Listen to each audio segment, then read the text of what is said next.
Latest scandal now reaching the top of the Democratic Party. Plus, tell me what you know about Russia. Watters World hits the streets looking for anyone who knows anything about Russia, Putin, and President Trump. It all begins right now. Welcome to Watters World. I'm Jessie Watters. The vicious consequences of illegal immigration, that is the subject of tonight's Watters Words. Viewer warning, what I'm about to tell you is highly disturbing and will make you angry. 31-year-old Mexican national Sergio Jose Martinez has been on a path of destruction in Portland, Oregon, a notorious sanctuary city. Martinez has been arrested 13 times since 2008 in Oregon alone. His rap sheet includes car theft, hit and run, criminal trespassing, meth possession, reckless endangerment, burglary, and shoplifting. He has criminal convictions in California, too, including burglary, battery, theft, and obstructing a police officer. The man is described as a transient with a daily meth habit. He has been deported, you ready? 20 times, with at least 5 probation violations from re-entering. Despite a rap sheet this troubling, Martinez was still waltzing around Northeast Portland on July 24th. This is when his latest crime spree began.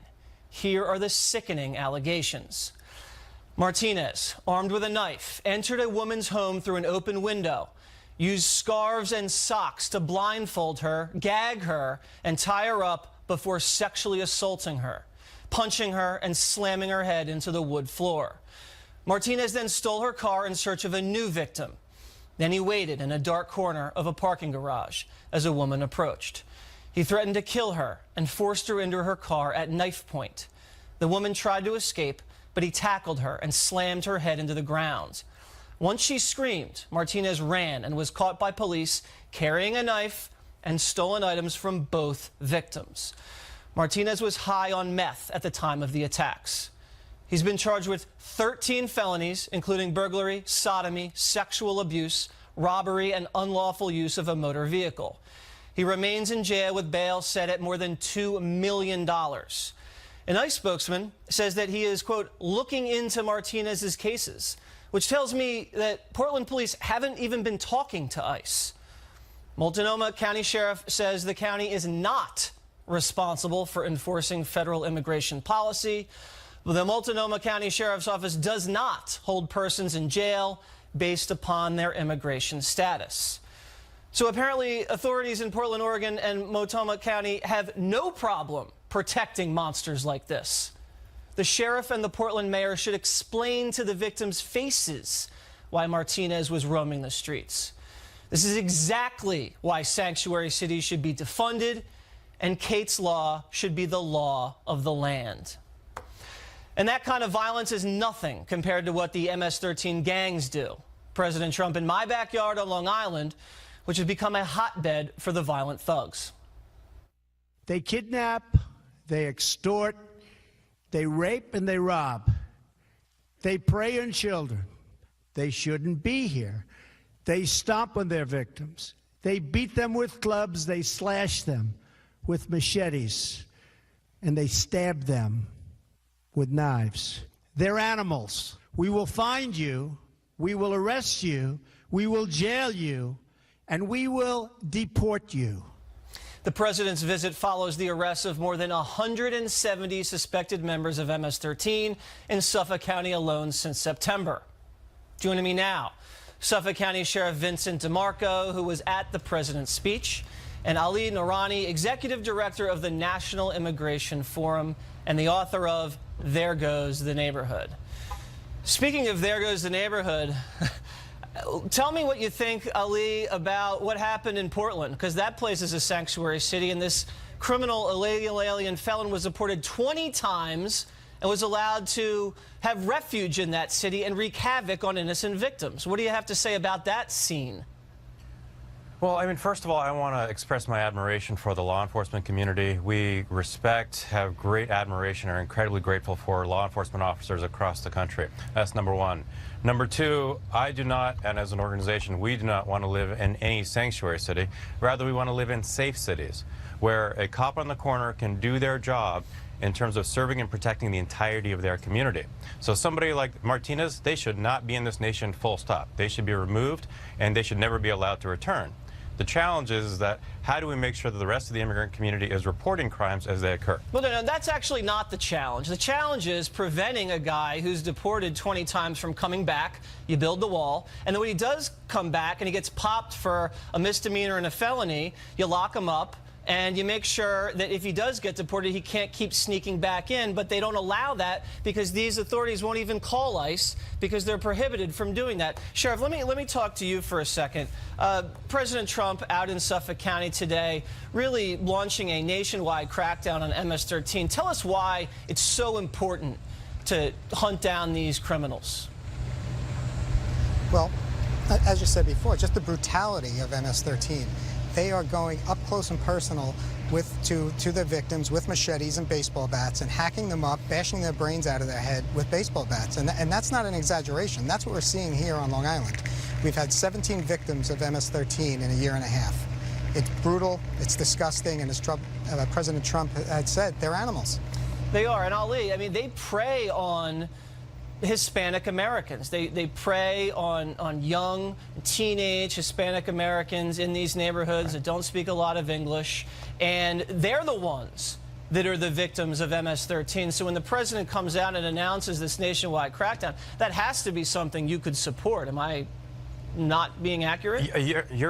No, you're absolutely right, Jesse. I mean, MS-13 focuses on the immigrant community. Now, what I'm getting at here is that the immigrant community, at this point, when they are going to Immigration and Customs Enforcement and checking in if they're undocumented, or if, in certain counties, there is very close collaboration between local law enforcement and federal immigration authorities. So when that undocumented immigrant picks up the phone and says, my neighbor is an MS-13 gang member and has committed a terrible crime, I want you to take them away, law enforcement is turning around and asking them for immigration status and saying, okay, we'll go get that guy, but we're going to take you along with it. Is that true, Sheriff? It casts a shadow of fear. Sheriff, let me ask you, is that true? If you're an illegal alien and you call the police to snitch on an MS-13 gang member, do they deport you for snitching? No, that's a false narrative that's been going on here in the United States for years. Law enforcement, especially here in Suffolk County, does not do that to victims of crime. And we get a lot of cooperation from the immigrant community. They report crimes all the time against themselves and neighbors. And we are not a sanctuary city. We have ICE officers that work in our correctional facilities, and we communicate and share intelligence with ICE. It's something we should be doing. All right. Well, listen, I think it's we got to go, Ali. We got to go. But I think it's clear that both of you guys want a safe community. It's just different opinions on how you want to enact that safety. Thank you guys very much. Still ahead, hearings this week on the Russia scandal. But do people know what it's even all about, or even care?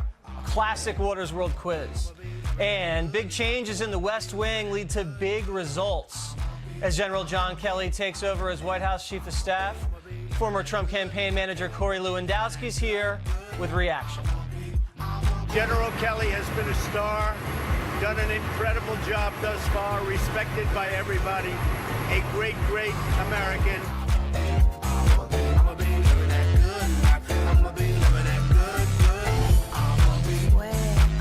Bombshell tweet, Reince Priebus was out as Chief of Staff. President Trump writing, quote, I am pleased to inform you that I have just named General Secretary John F. Kelly as White House Chief of Staff. He is a great American. Priebus secretly resigned Thursday after days of infighting with new White House Communications Director Anthony Scaramucci. The drama started with Scaramucci insinuating Reince was a leaker in a tweet, then saying this to a New Yorker magazine reporter, Reince is, quote, an effing paranoid schizophrenic, a paranoiac, whatever that means. A man who has had his own dust-ups with Reince Priebus while running Donald Trump's campaign, Corey Lewandowski, joins us. So the knock on Reince from the Trump train was that Reince didn't really have a great relationship with Donald Trump and wasn't a real Trump guy. Was that your read, Corey?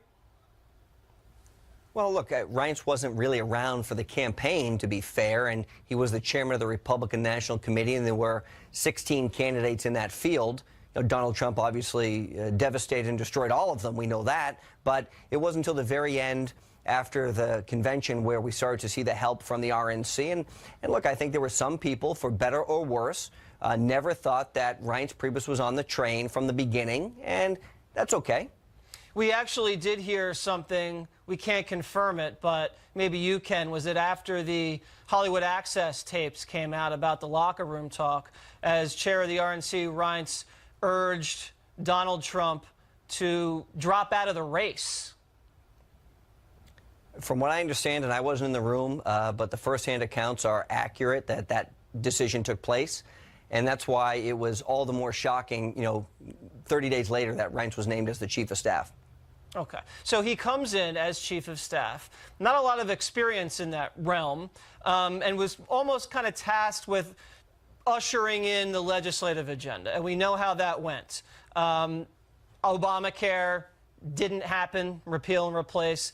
Do you think that the president was unhappy with Reince's leadership in terms of getting the legislative agenda through Congress? Well, clearly the president was unhappy and is unhappy, because you have to look at all of the effort that the administration put forth to get the repeal and replace done. It is a campaign promise the president made, and he fell one vote short in the U.S. Senate. And it doesn't seem to be any recourse. And if we can't get repeal and replace done, are we going to get taxes done? I hope so. I think the president's going to get that done. Are we going to get immigration reform done? And what I mean by that is we're going to build the wall on the southern border. Are we going to get transportation and infrastructure spending done?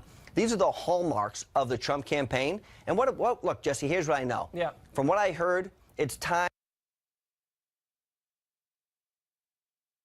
to end. Reince is no longer there. General Kelly is officially going to be announced on Monday at the cabinet meeting as the next chief of staff, even though the president uses his Twitter to notify everybody. I think 38 million people on Twitter found out quickly. But, it's very important. The palace intrigue stops, and anybody, and I've said this many, many times, if they are not on the president's agenda, his legislative agenda and his political agenda, then they should not be in the administration. And I think what you're going to find with General Kelly is a person who is serious about leaks and stopping them. Well, that's a person who is probably serious why about having good morale. Reince might have been ushered out, because allegedly he was one of the leakers. Is that what you're hearing? Look, I don't know if that's the case, to be honest with you, but I do think that, unfortunately, and I've been part of this, leadership is at the top. And, when there is a culture sometimes, or at least perceived to be, that people can talk to the press with impunity and no recourse when that's not their job, that has to stop. And the president's been very clear about it. Anthony Scaramucci, the new communications director, has been very clear about it. And I think General Kelly, who is no games, is going to be very clear about it. So Kelly's the general now. He's going to bring in some, I wouldn't call it, military leadership, but a little more discipline, I think, and apparently is going to control a lot of the access now to the Oval Office. Does that mean that Steve Bannon or Scaramucci is not just going to be able to waltz right in? They have to have an appointment? My guess is the general is going to make sure that every person in that building who's an employee is going to report directly to the general. Look, the guy's a killer. He basically, helped take over Baghdad. He's a 4-star retired Marine, and look what he did at the Department of Homeland Security. It runs like military precision over there. So border crossings are down from illegals by about 70% in 6 months. General Kelly is going to make sure, and I will assure you of this, every senior staff member is going to be at the senior staff meeting on Monday, and the general's very likely going to lay out what his structure is going to look like, what the new procedures and policies are. They'll be thought out, they will be articulate, and I am certain that the things will change inside the building from potentially what was the free-wielding way to a much more structured system. All right, well, and this might be the beginning of the swamp actually being drained. We don't know that for sure, but we can kind of hear it gurgling down there. I want to play you some sound of Scaramucci making some serious promises about what he's going to do. Roll it. You're either going to work inside the culture the way the president wants it, or you're going to be on Pennsylvania Avenue out here selling postcards to the tourists. What I don't like about Washington is people do not let you know how they feel. They're very nice to your face, and then they take a shiv or a machete and they stab it in your back. I don't like it. Okay, I'm a Wall Street guy, and I'm more of a front stabbing person. You know what I like bringing up the Department of Justice and the FBI? Because people that have done things that are wrong makes them nervous, Chris. Okay, I haven't done anything wrong, so I am not nervous at all. As you know from the Italian expression, the fish stinks from the head down. But I can tell you 2 fish that don't stink, okay? And that's me and the president. So I think correlation between someone like Kelly and someone like Scaramucci, they're front stabbers, to use his phrase. They're direct. You know, Trump has surrounded himself with millionaires and billionaires and military guys, and I think the common theme there is people are in your face and not going to be going behind your back. How do you see that? I can tell you, as you know, Jesse, when I ran the campaign, I have been criticized many, many times for having that exact same type of personality. Where if I don't like you, I just tell you, baby. Say something like that about you. I just, look, you know why, Jesse? I always say I don't lie because I'm not smart enough to know who I lied to. I just tell you right to your face if I don't like you. That's how it goes with me. And they say, boy, you know, if you were more diplomatic, you could get along better with people. Probably true, but you know what? Here's what I know. The president likes people who get things done. To get things done, you have to be direct, you have to be forceful, you have to make sure that people are held accountable. Right. And what Anthony Scaramucci is talking about and what General Kelly is going to execute is making sure that the people around the president get things done, which is the president's agenda, because he deserves it. And this might not be chaos, as everybody is saying. This might be the start of a very positive new direction. Corey, got to run. Thank you very much. Thank you. Should Debbie Wasserman Schultz be charged with obstruction of justice? Covering for this man. Details on this new scandal. Plus, teenagers taping people dying. What's behind the sickening new trend? Get out the water, you gonna die! Look at that kid coming towards you, man! Buddy, we not finna help y'all. Teenagers more obsessed with social media than people dying in front of them. There are at least two examples this week. First, an 18-year-old girl live streaming, driving down the highway, crashes, killing her 14-year-old sister, and this was her first reaction: to keep recording. If I go to jail for life, you already know why. My sister is dying. Look, I love my sister to death. I don't give a fuck. Man, we about to die. This is the last thing I wanted to happen to us, but it just did. And it gets worse. Just a few weeks ago, a group of teenagers mocked a disabled man as he pleaded for help while drowning in a Florida pond. Get out the water, you gonna die! Look at that kid coming towards you, man! Buddy, we not finna help y'all. And this on the heels of the disturbing case in Chicago where African Americans tortured a white male on Facebook Live, saying F Trump while they cut his head open. What's wrong with these people? Joining me now to discuss is psychologist Darby Fox. Darby, I want to start with the drowning video. These fools, so callous. They never even called police. They just posted this video of this man drowning on YouTube. Didn't throw him a line, didn't call 911. What is that about? It's very alarming. The man wasn't found for 5 days after. It's as if they were actually watching a video. They were taking it, and the live scene of the man drowning was a video in front of them. There was just absolutely no connection with reality. Is that like a video game effect that teens have now because they're so engaged with that virtual world? It is. It stems from the video game world, and then I think it's gone a few steps further in more recent years with things like Instagram Live and posting on Facebook, everything that took it another step where people were creating their own films, and there's no accountability. Well, there's also no empathy, and there is no accountability because they're not even being charged, because I don't think it's even a crime technically to not save a man's life. But I want to move on to this California situation. So this girl crashes. She crashes because she's careless, because she's videotaping her wild ride, hands off the wheel. And instead of stopping the live stream, she then just continues it and stands over her sister and just says ridiculous things. I don't even understand something like that. Why would she do that? It's very hard to understand, because most normal human beings of any age, your first reaction would be sort of this shock, fight or flight. Oh my God, how can I help? Let me stop this. And she shows none of that. She's completely no remorse, no sorrow, no empathy.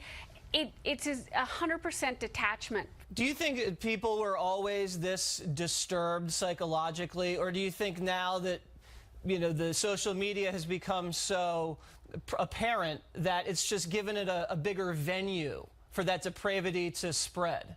When you didn't have social media, it was all about interaction on a one-to-one basis. So it has totally escalated and changed because of social media. Although social media is not the problem, we've got to go back to parents and people being responsible for their own actions. If you're the parents of any of these monsters, you just have to be shaking your head. I don't understand it. I think it's just because there's a lack of human connection now, that people just feel no remorse or no, empathy. But Darby, we got to run. Thank you scary. Very much. It sure is.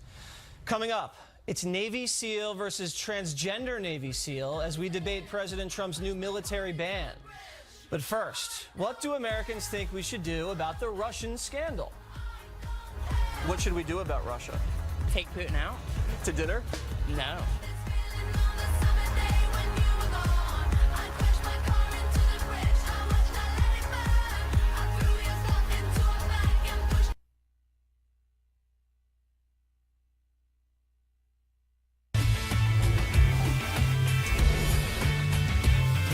The Russia rumors continue to swirl around President Trump without facts. But how much do people really know about what's going on?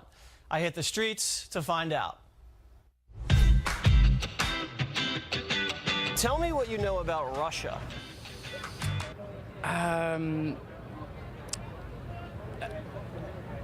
This is like the biggest state of the whole world. Tell me what you know about Russia. Russia? Oh man, I don't know anything about Russia. Russia, not much. Do you think that Russia tried to rig the election for Donald Trump? I really don't know, but I vote for Hillary. Do you regret that? No. Maybe you should. Okay. The election was compromised, if you will. How did that happen? In a text. They were texting. That is correct. That is correct. Do you believe that Russia interfered in the election to help Trump? I do. How did they do that? I have no idea. I have some philosophy Trump should resign. Is that your girlfriend? They're all my girlfriends. Oh, lucky you. Excuse me, is there room for two more lovers in the hot tub? Do you think that the Democrats talk too much about Russia? Well, I don't know. What's too much? Every day, all day? They talk a lot about it, but I don't know every day. Well, have you ever watched CNN? No, I don't watch CNN. That's my guy right there. Do you think the Democrats talk too much about Russia? I do. What issues would you like to see the Democrats discuss besides Russia? I would like to see them discuss the health care. What are we going to do with our education system and how our military is? They're collecting all this data, but they're not presenting us with that data.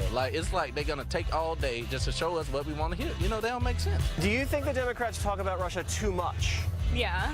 I guess it's just over with. So why keep speaking about it? Duh. What should we do about Russia? Take Putin out. To dinner? No. Let me hear a Russian accent. I feel like that could come off as a little racist. I think Russians are white. Okay, prejudice? Prejudice? Yeah. Do you know who I am? No. I'm Waters.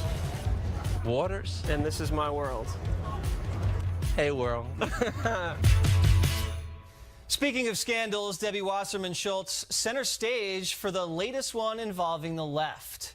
Imran Awan, an IT aide working for the former DNC chair, was arrested Monday on bank fraud charges while trying to flee the country. For months, he's been under investigation for equipment and data theft and has been barred from accessing the House's computer system since February. He allegedly smashed hard drives before attempting to flee to Pakistan. Despite all of this, Wasserman Schultz kept him on the payroll just until his arrest on Tuesday. And now she's reportedly cooperating with the investigation. But back in May, it was quite a different story. My understanding, the Capitol Police is not able to confiscate members' equipment when the member is not under investigation. I think you're violating the rules when you conduct your business that way, and should expect that there would be consequences. So what's going on here? Joining me now to discuss, Democratic strategist Don Calloway and Republican strategist Chris Barron. Chris, I'm going to start with you. What is going on here? This thing is getting really murky. It's unbelievable. Honestly, I mean, the fact pattern here is so unbelievably bizarre. And probably the worst thing about this is that while the mainstream media is busy chasing their Russia conspiracy theories in their attempt to take down the duly elected president, they're essentially an accessory after the fact here in the Wasserman Schultz case because they've done everything to ignore this. I mean, literally, the New York Times finally writes about it, and they spend 75% of their column essentially implicating the conservative media for actually doing their job and following up on this case. Thank God the conservative media has actually been there. Yeah, it's not actually just the New York Times. We have a graphic here I want to show you on primetime mainstream media. Look at the network coverage here. ABC News, nothing. CBS News, nothing. NBC News, nothing. That was on Tuesday when the story went down.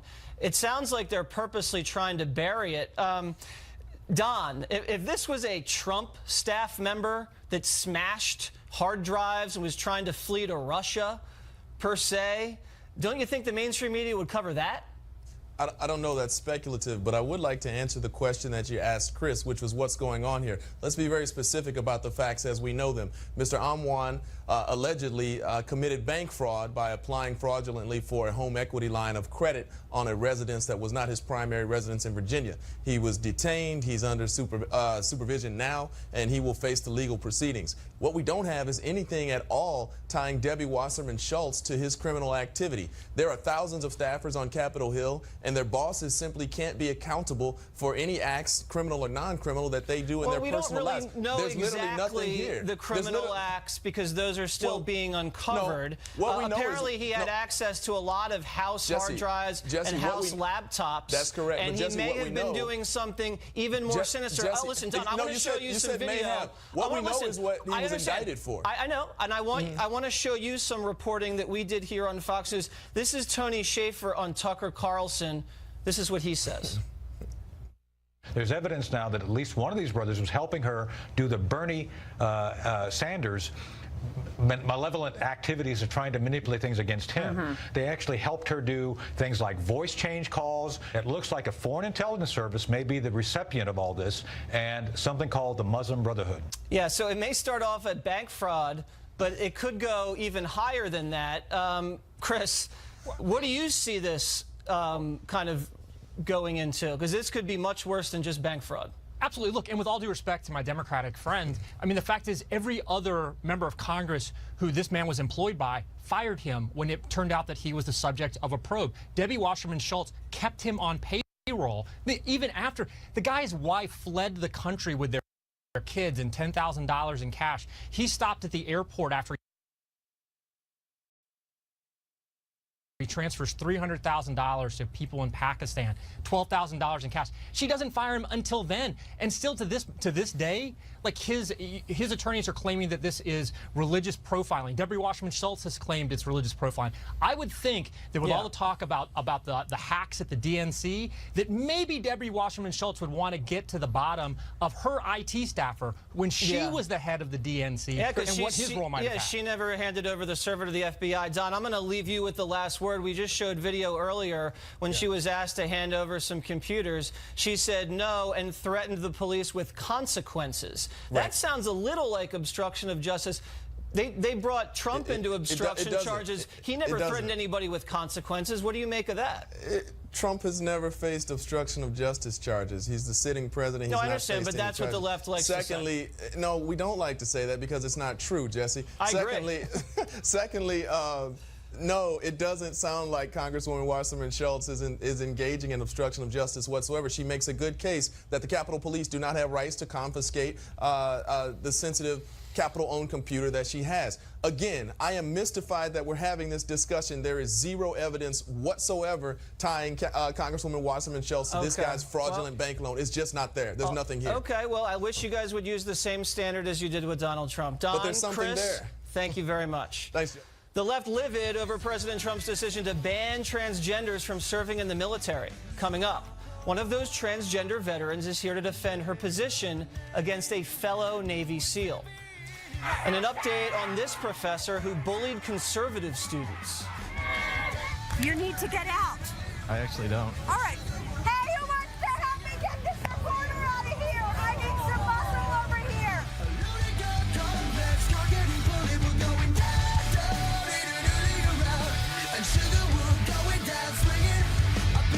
in close quarters or in the barracks or out in the field, in the tent situation or the showers, would that make maybe morale less or make people feel more uncomfortable, Carl? Is that where people like you are coming from? Yeah, and it is. It's nothing against the personal thing. Like, look, you know, I personally wasn't for the don't ask, don't tell, but I wouldn't change it back because, like, it's something that's.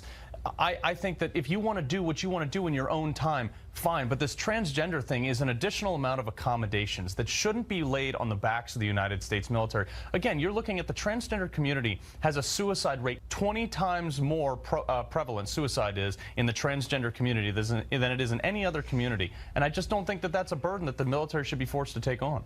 Okay, well, Carl, Kristen, go ahead. To that point, the suicide rate, like me and who I am, does not make me anything.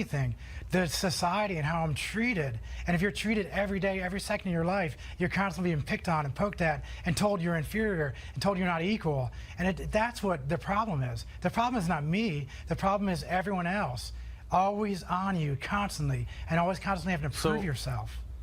You think that, I mean, the studies say that there's between 1,000 and 6,000 potentially transgender people in the military. So you think that they're the ones who are right, and the 1.5 million or so that are currently there that may or may not be doing this picking on, that they're the ones with the problem? I think that I'm not willing to sacrifice. Kristen, we'll give you the last word. Go ahead, Kristen.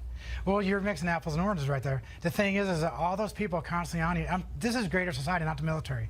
This is society as a whole. That's what you talked about, 20 times the suicide rate. It's because of how we're treated. If you're constantly walking down the street, constantly getting picked on, constantly being looked at as different, and I'm going to go back to the desegregation of the military with African Americans back in those days. It's the same thing. Yeah. Nothing happened. Yep. It was disruptive for a little while because it took a little bit of time, just like the barracks you were talking about earlier. Well, we got to so run, but we do know that just because the president tweeted about it doesn't mean that the official policy has been enacted. We're still waiting on the details. Carl, Kristen, thank you guys very much for both of your service. Thanks, Jesse.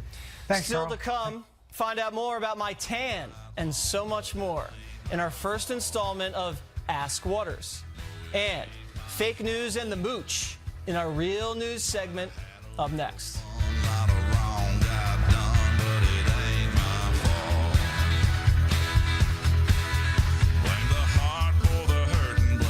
Time now for some real news stories you probably didn't hear this week.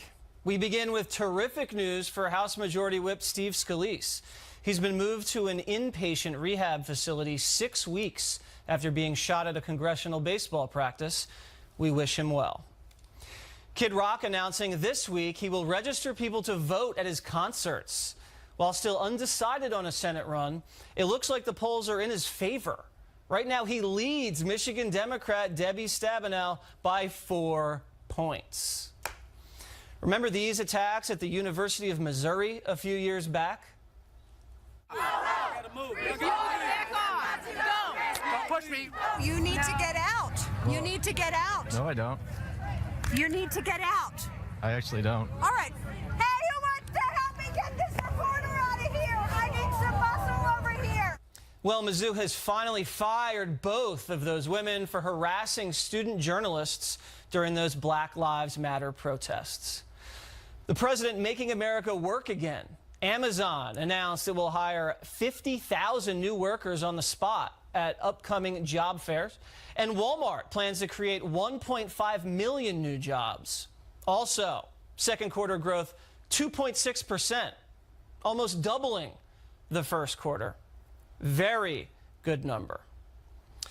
And Foxconn announcing 13,000 jobs as well in Wisconsin.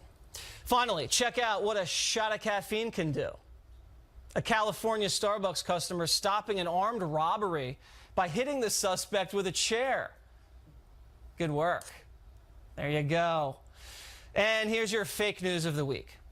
New White House communications director said this weekend on CNN's State of the Union, the only thing I asked Sarah, if you're watching, I love the hair and makeup person that we had on Friday, so I'd like to continue to use the hair and makeup person. The headlines and tweets that followed claimed Anthony Scaramucci said Sarah Sanders would be better at her job if she looked better.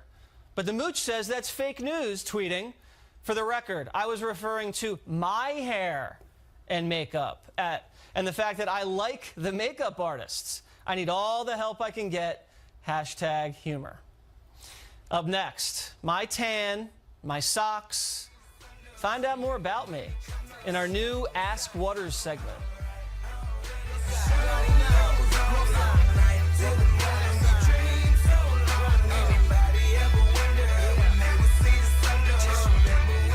Time now for your tweets of the week. And we're trying something different. We asked you to tweet your questions for me with the hashtag AskWatters. I promised I'd answer them on the show. So here we go. First up, Rebecca says, Jessie Watters, do you get spray tans? Be honest, Watters. This is the real deal. There's no spray tan here. I just use a little SPF 15, and that's it. That's all you need. Next, somewhere tweets, Jessie Watters, what TV show is your guilty pleasure? Okay, let's see. Real Housewives of Orange County, Real Housewives of New York, Real Housewives of all the Real Housewives. The Bachelor, The Bachelorette, Bachelor in Paradise. I'm just going to stop now. Jennifer Spitz says, where do you get your socks? I get them, you know what? I get them at the store. And Ella M asks, any advice for young Republicans, conservatives facing the liberal backlash? Yes. Don't get violent. Don't get angry. Let them make fools of themselves. It's very easy to do. That's all for tonight. Be sure to follow me on Facebook, Instagram, and Twitter. And remember, I'm Watters, and this is my world.